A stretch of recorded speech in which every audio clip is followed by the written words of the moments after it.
What dead weight have you been pulling with you that's actually stopped you from growing? Or at the very best case, hindered your growth?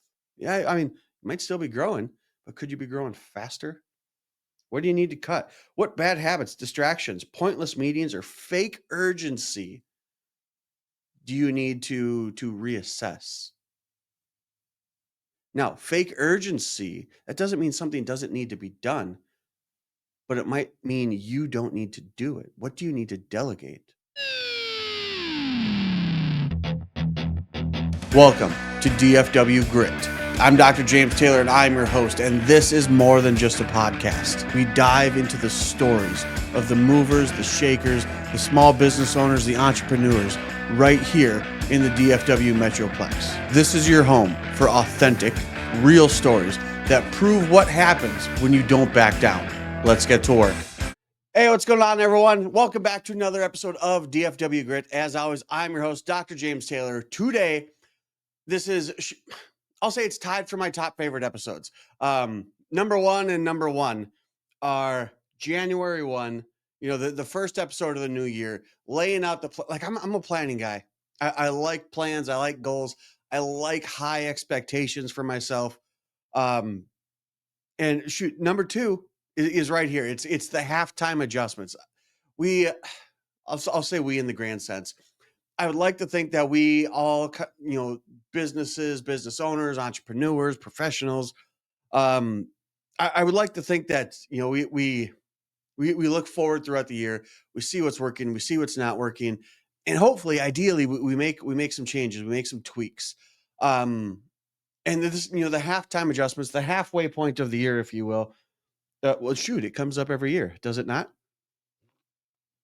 But it wasn't until I started coaching with Sean Dill and Lacey Book that they made a point every year to go over halftime adjustments. And in hindsight, I feel like I've always acknowledged it, but literally putting it on your calendar has been something that's really kind of that I've taken a hold of, and man, I really like it. I've done this episode like 3 times now, maybe.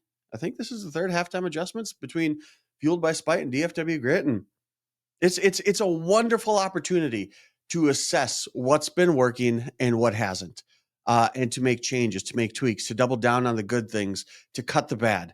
And man, I'll tell you what, there's been some cuts going on. There's been some changes being made if you've been following along, whether it be here on the podcast or here in the office. So let's go through this year of our Lord, 2025, our halftime adjustments, because we are halfway through the year, just over.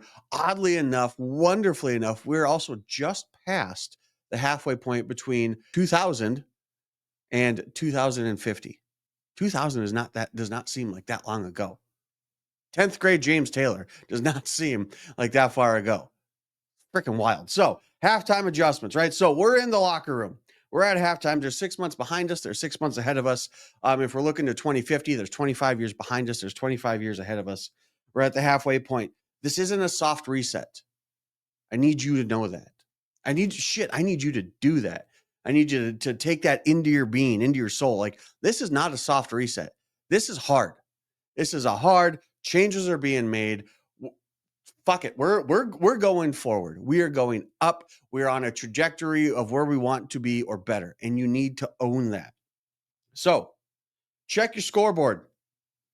You can't do what you won't face. It's the simple fact of the matter. There are all kinds of stuff that's going on in our world that we let slide. And it's basically, we've done past episodes on this. I call it the creep. It's the diet. It's the cheat meal that turns into a cheat day, that turns into a cheat weekend. Who said that? What?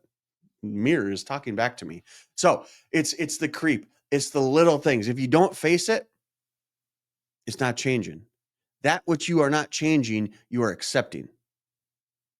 And sometimes that can be a real hard pill to swallow, especially when it tastes like your own medicine flavored, right? So where have you shown up consistently? What goals have you quietly abandoned? What excuses have you disguised as delays? because we've all got the same amount of, oh, yeah, it's so cliche. We all have the same 24 hours. But the thing is, we actually do. As I'm recording this here, it's probably about, shoot, 7:05 in the morning. This doesn't directly help the thing that pays the bills. This doesn't directly help Aspire Chiropractic. But this is still something I want to do. This is still something that I see value in, that I feel provides value to others. So that's why I'm here doing it. Actually, as I was getting ready this morning, I realized, I'm out of the house. It's before 7 a.m. and I'm usually back sometime around 6 or 6:15. And I've done this for 13 years, Monday through Friday. It used to be Monday through Saturday. It's wild when you think about that. But at the same time, I in no way, shape, or form feel like I've worked myself to death. I'm still a very present husband and a wonderfully present parent. We still do all these awesome things. Yet somehow I still manage to do all this stuff here. And the thing is, I also manage to do a whole bunch of stuff that I don't necessarily need to do. Every year, there are cuts that need to be made. So for me, the first half of 2025, like I said, we started the new associate. This time it's with structure. Again, we made changes on how we're onboarding. Is it costing me money right now? Kind of, sort of. But man, I'll tell you what, I'm far more confident in where we are right now with that specific change than I was the first time we did this. It's an investment in time. Like, I've been here before, I've learned the hard way. And it sucks. That's the most effective way for me to learn. I'm going to try and be more effective in other areas of learning, but the hard way, it seems to teach lessons that actually stick. So start with your identity, right? Where do you want to be? Where are you now? And what's it going to take to get there? Before you adjust your tactics, you have to check your identity. Are you who you want to be? Or are you at the very least on a trajectory to be where you want to be? Is the man or the woman that you are now the man or a woman that it will take to get you to where you want to be? We did an episode just the other day or just the other week. Discipline without identity is just exhaustion. Are your goals still aligned with who you are and who you're pretending to be? Have you been grinding just to grind, or have you been building with a purpose? We made a huge change here in the chiropractic space in this office last week. We have a certain policy where our employees are given 2 weeks of vacation, but they can't take them consecutively. Now, the issue occurred when there's a certain employee that took a vacation. Cool, as you are allowed to do. And then that second week rolled around and they didn't show up. And I texted them. They're supposed to be here at 8. I texted them at 8:05, making it in. And they sent me a picture and they said, nope, still at the beach. What the hell did I miss? I went through all the past text messages. I went through all of our office stuff. I went through all of our team meeting notes. In no way, shape, or form was it ever relayed to me that this week vacation would be a 2-week vacation. Because one, that's against the rules. And two, I'm the boss. You need to tell me about the vacations. So we decided, the decision was forced upon me, to part ways. Now, in the past, this would have been terrifying. Absolutely terrifying, because this person was a cornerstone of the office. But situations like this, basically they demand action. Do you fold or do you rise, right? Do you fold to the pressure or do you rise to the occasion? Do you stand up for the principles and the standards that you have set? Or do you just kind of let it creep in? And not to toot my own horn, but toot toot. I stood up. And oddly enough, I've talked in past episodes about parting ways with employees. This was the easiest decision I ever made. It was wild to me. I literally remember the first time I said it out loud.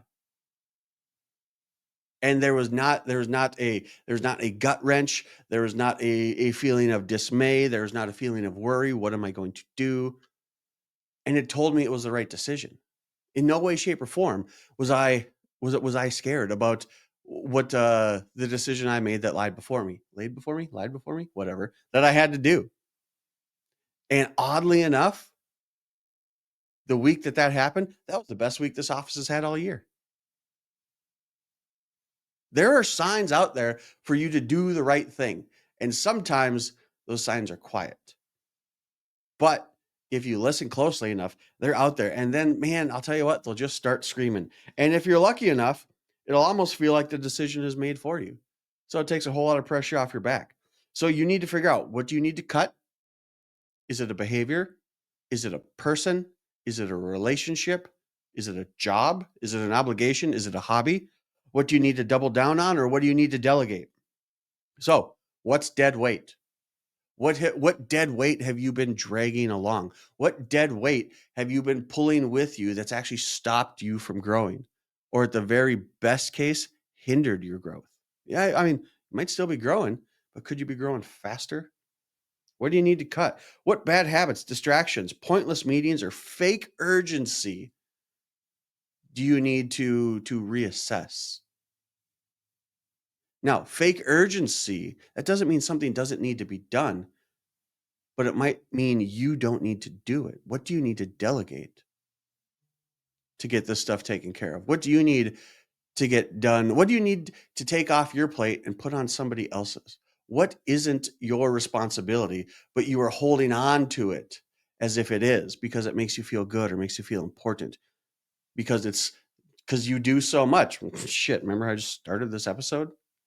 Look at all that I'm doing. I've said this plenty of times. Look at all that I'm doing. What I need to do, me personally, I need to start looking at all the stuff that I'm delegating. What am I saying no to? What am I saying, I don't need to do this, but you do? Shoot, there we go. Episode over. Problem solved. Got the next 6 months figured out. What's still on your calendar out of guilt or ego? Now, that's the stuff that's not working. What is? What is working but under leveraged? What habits, content, offers, people deserve more of your energy? Sometimes we treat success like it's accidental, when in reality, it's a sign to go harder. Lean into the stuff that's working. Look at what you're doing that's actually providing a return. Put more time, energy, and effort into those things. And again, that doesn't necessarily mean that you have to do it. Put more leverage on the people around you, the people that are actually supporting you. Not Jerry Seinfeld, Jerry Maguire. Help me help you. So we talked about this in the last couple episodes. Also, what are you still doing that someone else should be handling? Because you're not behind because of time.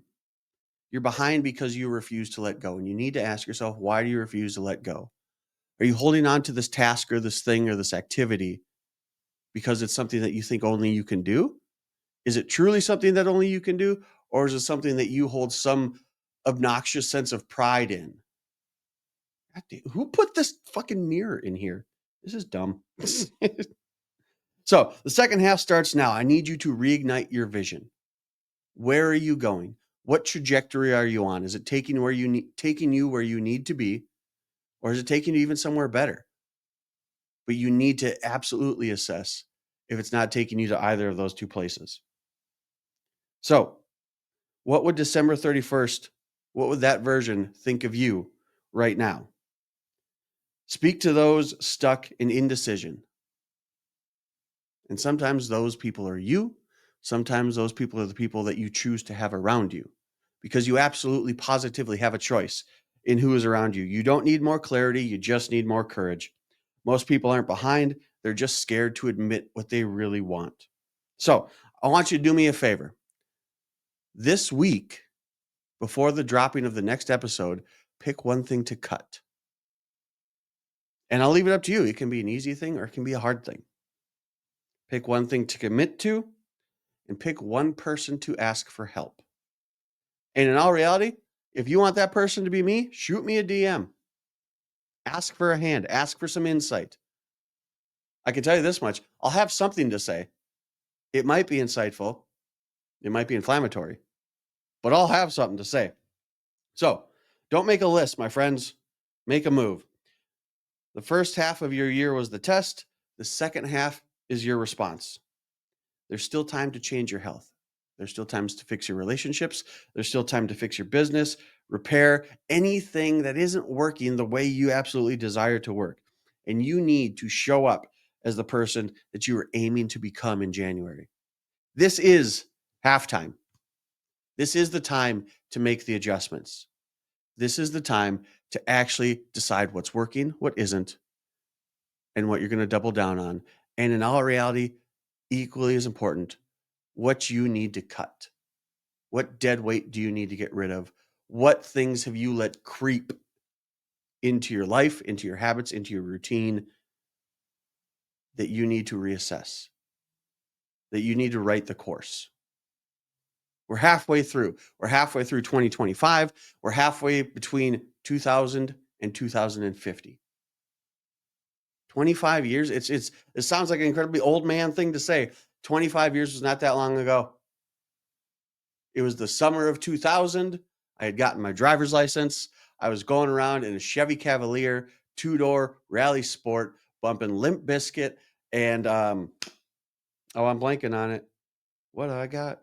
No, whatever. Sublime. There it is. Limp Bizkit and Sublime, and I'm flipping every now and then, putting Eminem in there. It was a good summer, and it was not that long ago. 25 years is an incredible amount of time to have ahead of you. But then again, so is 6 months. You can do a lot in 6 months if you just fucking decide to. So, halftime adjustments, make them, do them, commit to them. And let's meet back December 31st, January 1st, somewhere in there, whatever that Thursday is around there. And let's see where we made it to. You guys have an awesome rest of your day. We've got part 2 coming up next week of the Lone Star Dads episode. These guys, man, Joe and Ladrell, these guys are fantastic. If you didn't catch the first one, make sure you watch that and then catch the second one coming up next week. If you guys are in the DFW area, this is a fantastic group of people to hang around with, to make those halftime adjustments with. But otherwise, as always, like, share, follow. I hope beyond a shadow of a doubt, you will learn more here by accident than elsewhere by design. That is absolutely my intent with this whole thing, whatever it is that it's turning out to be. But I think it turned out to be something great. You guys have an awesome rest of your day. I will catch you on the next episode of DFW Grit.